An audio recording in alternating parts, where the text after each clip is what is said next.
Welcome back to Studioloo. It's Cindy. What kind of weird things are we getting up to today in my weekly wrap-up? I decided to do an unveiling of a little bundle of 2 pieces of cloth from all those thrift hauls that perhaps you've watched recently of me collecting all of these vintage linens and all this kind of stuff.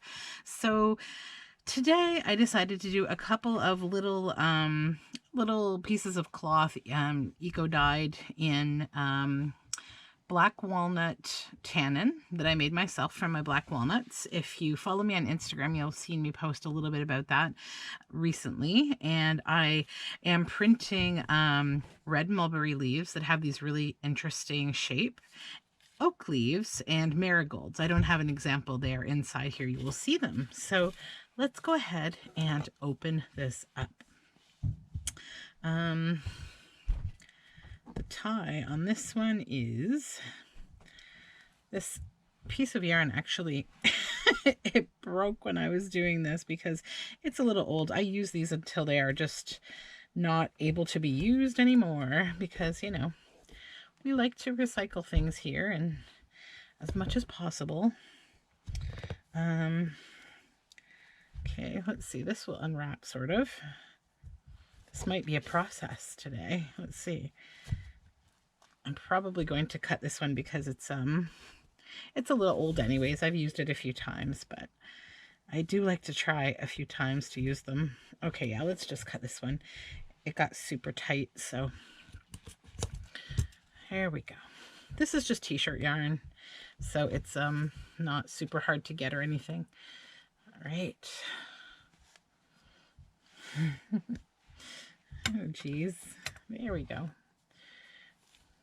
Let's just cut. Let's cut and cut. I had to tie this one a few times because it broke while I was wrapping, so it's a little harder to open than usual. Usually I just can unwrap these with one fell swoop, and maybe I will next time already do this part before we do the unveiling so you don't have to sit here and see me struggle.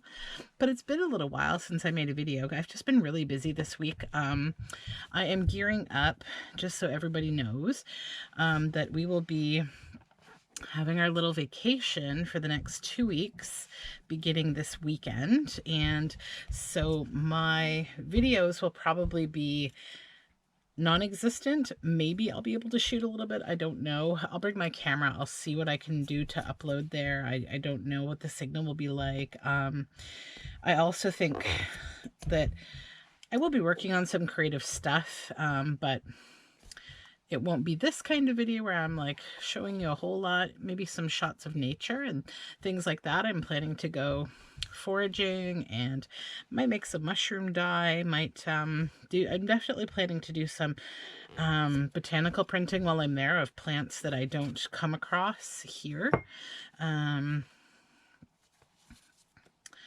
So yeah, my folks will be here looking after my bunny and my puppy dog, and so yeah, things will be good. Oh my gosh, we're almost there. Holy cow. This is quite a escapade here. There we go. It's all about the waiting so you can see what's going to happen, right? Okay, so let's just get this piece of yarn out of here. Throw it away. It's done. Okay, so this is the tannin blanket with my black walnut, which should create this beautiful brown on my fabric. It gets darker and darker as we go inside. So I'll just unroll here.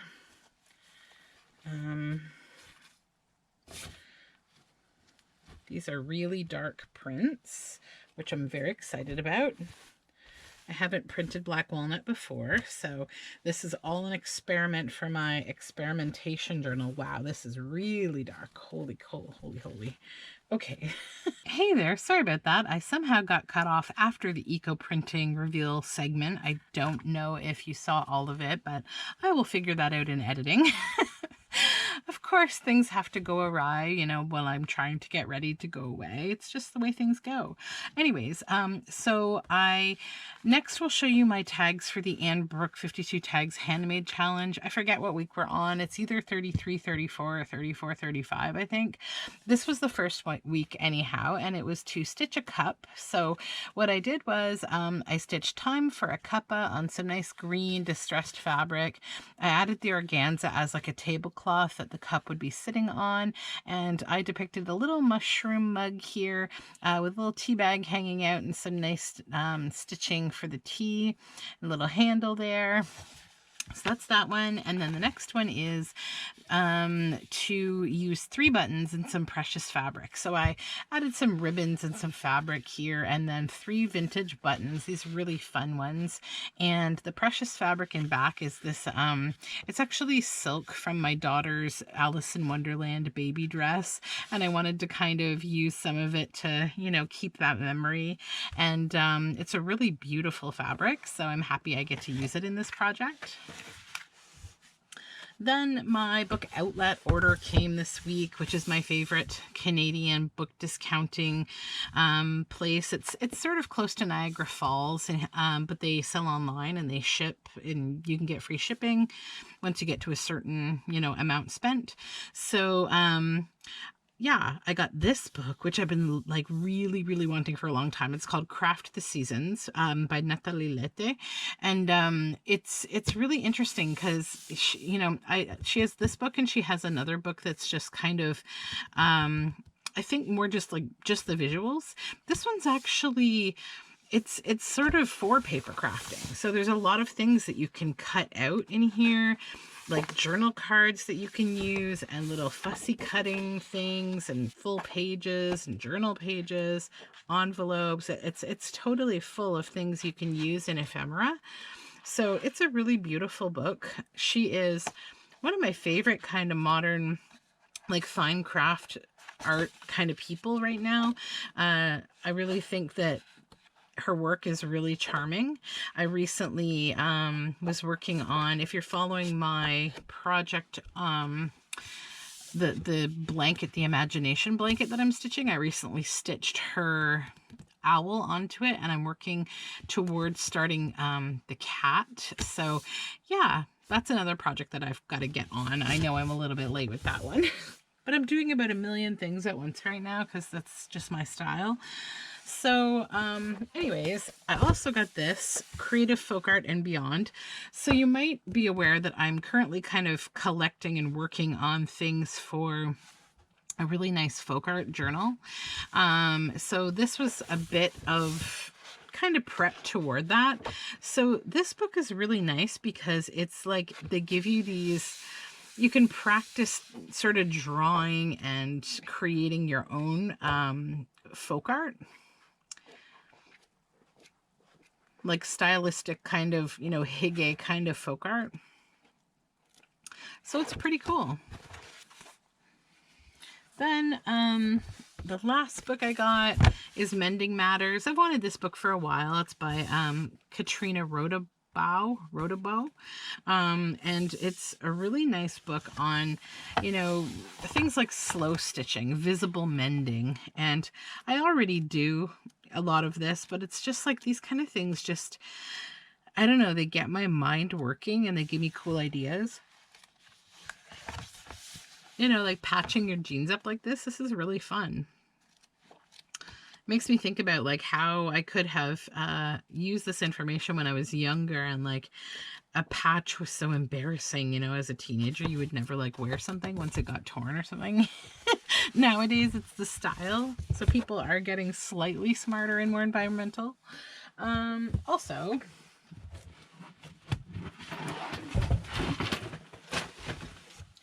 hold on, I do have a little bit of Thrift Haul, not a lot.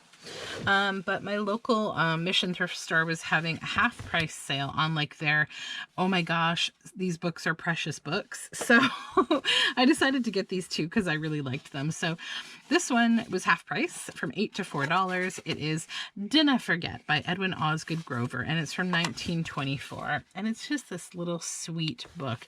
And it honestly just reminds me of Newfoundland because of the language, like, Dinna Forget Me, you know, like it's just really, it feels very Maritimesy to me. It's kind of very cute. And it was gifted to Ethel from Norma. And look at these illustrations by Helen West Heller. Beautiful book. It's got these kind of almost greeting card like pocketed pages. It's like like a zine. And the language is really, really cool in it. And I love the illustrations. I don't know what I'm going to do with it yet. Yeah, that's a tough one. It's a really small little book. It would be a cute journal with a fat spine for sure. Maybe that will be its fortune, but we'll see. And then this one, New Stories to Tell to Children. So I really got it for the cover. I think it's a beautiful cover. We have a library marking here. Just a nice green book. So it was $4.50. It's by Sarah Cohn Bryant. It's from 1923. Ex Libris inside. Front cover is a note from the Guelph Public Library from 1924. So yeah, it's nice to see those kind of things. It's a library discarded book, and it's got lots of nice little like kids stories, obviously, and some nice black and white, you know, pen and ink drawings. So I don't know if it has, I think it has a few color plates. Yeah, so out came the coldies, head over heels. And I'm feeling another one here. Oh, that's beautiful. She gives the sheep and lambs magnificent coats of curly wool. So yeah, there's a few other plates in here. It's just hard to get to them as you're going. Oh, that one's amazing. Oh, how cross Aunt Rosalie was. It's like a bunch of bees. So nice. So they're beautiful books that I'm happy that I was able to get for half price, no less. Then I have something else I can do as a reveal. I was going to do like an unboxing of this. I opened it, but I haven't actually opened it. So there's a wonderful Canadian, like an Indigenous company called Beam Paints in Canada here. I believe they are in, let me double check. Hold on.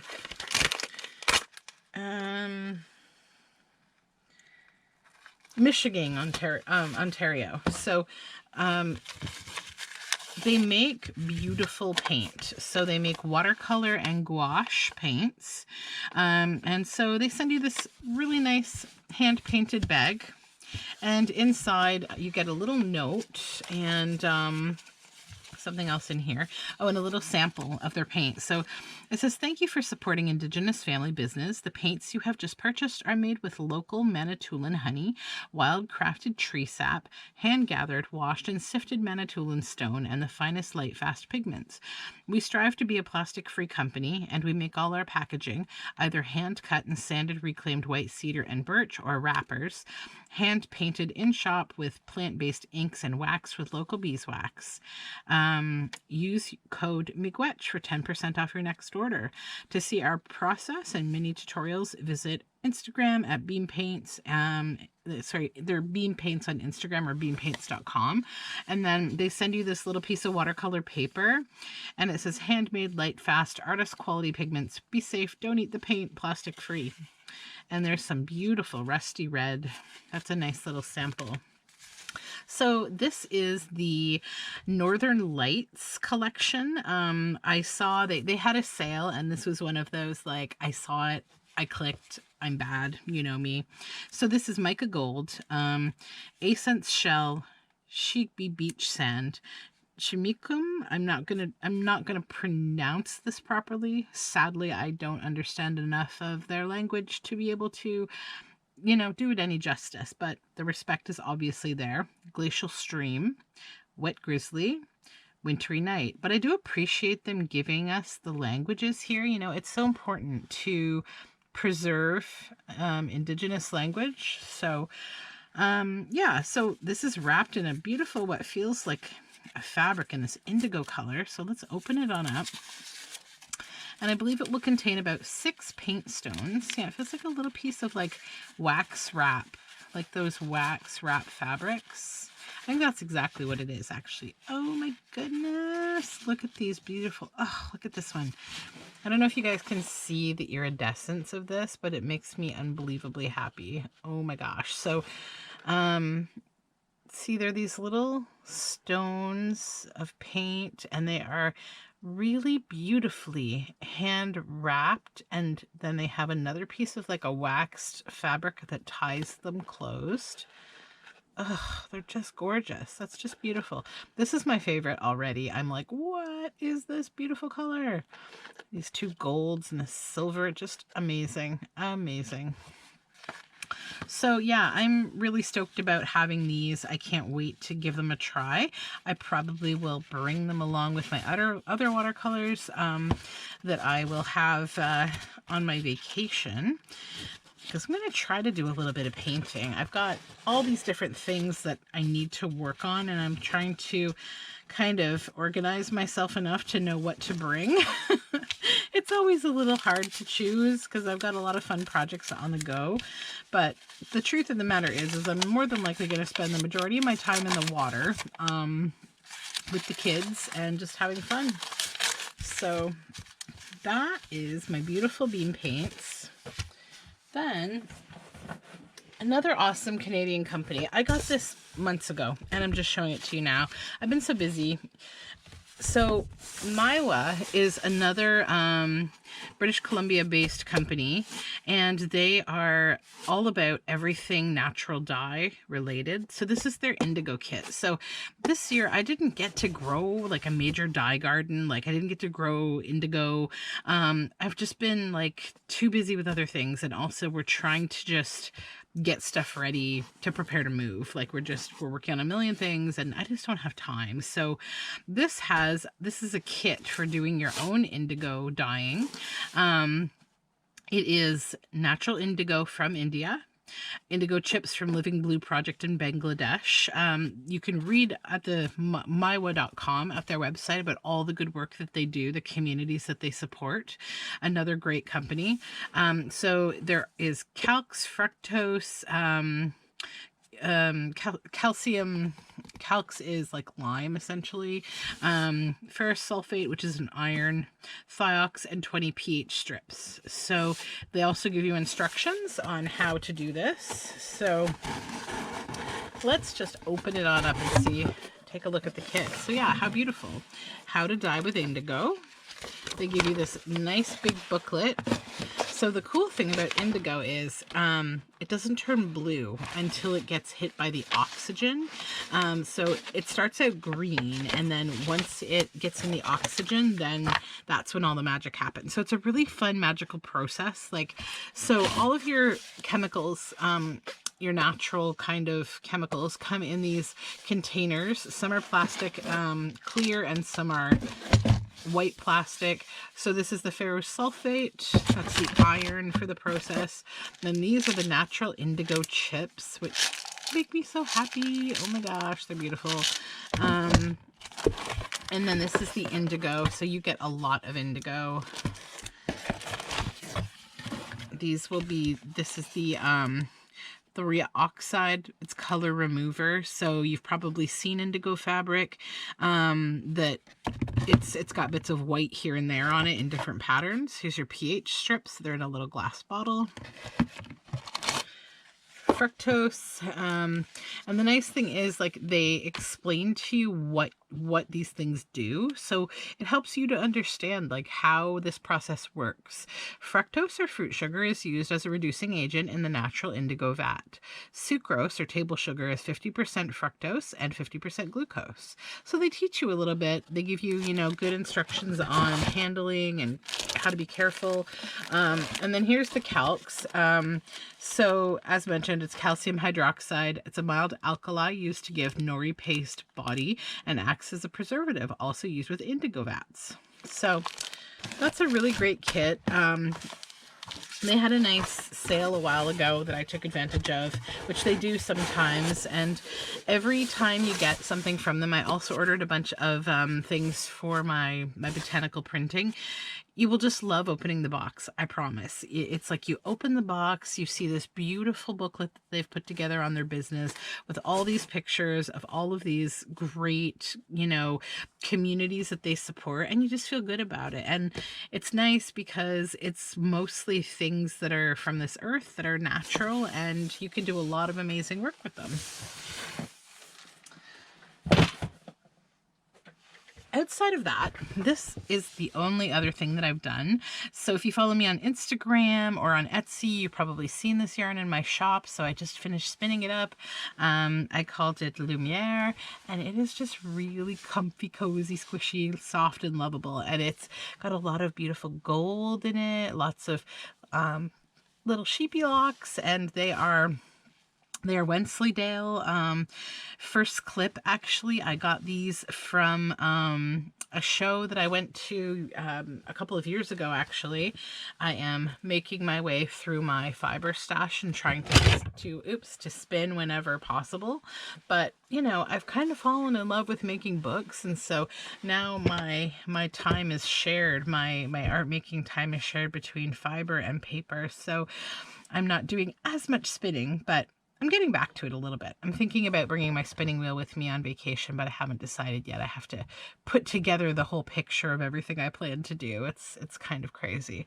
I've been doing all sorts of like fussy cutting. I've been like fussy cutting my brains out, just like trying to make ephemera. Yeah, because I'm going through things pretty quickly. So what do you need to know for the next couple weeks? You probably won't see a ton of videos from me. You might see some shorts. You might see a few videos that are possibly eco-printing related. I'll do my best. You might hear radio silence, and for that I apologize. I would have loved to filmed ahead of time, but I was busy on some custom orders this week and some other things, and I just didn't get around to doing everything. The other thing is I'll be putting the Etsy shop in vacation mode as of tomorrow. So today's, actually no, I'll do it on Saturday. So if there's anything you need in my shop and you want to have it shipped, before I go, you'll have just tomorrow, which is Friday, to, you know, maybe actually the rest of today, and I would say tomorrow morning, to make your decisions. And I will do one more shipping out probably Friday or Saturday. I can't remember if my courier is open on Saturday. I think they are. If not, the postal will handle it. But yeah, so if there's anything that you've been looking at in the shop that you want to pick up before I go away, then please do so now. If not, you know, I'll be back. I'm going to be back around the 20th of September.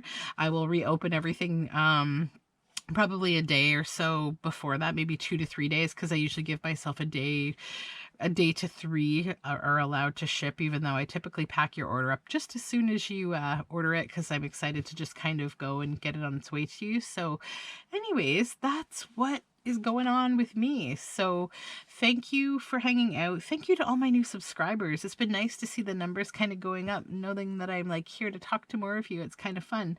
So yeah, I think fall's coming, right? I've got to get as much eco printing in as I can before the seasons change and there's no plants to choose from. So I'm going to be doing as much of that as I can. I did take a bunch of time to mordant some fabrics.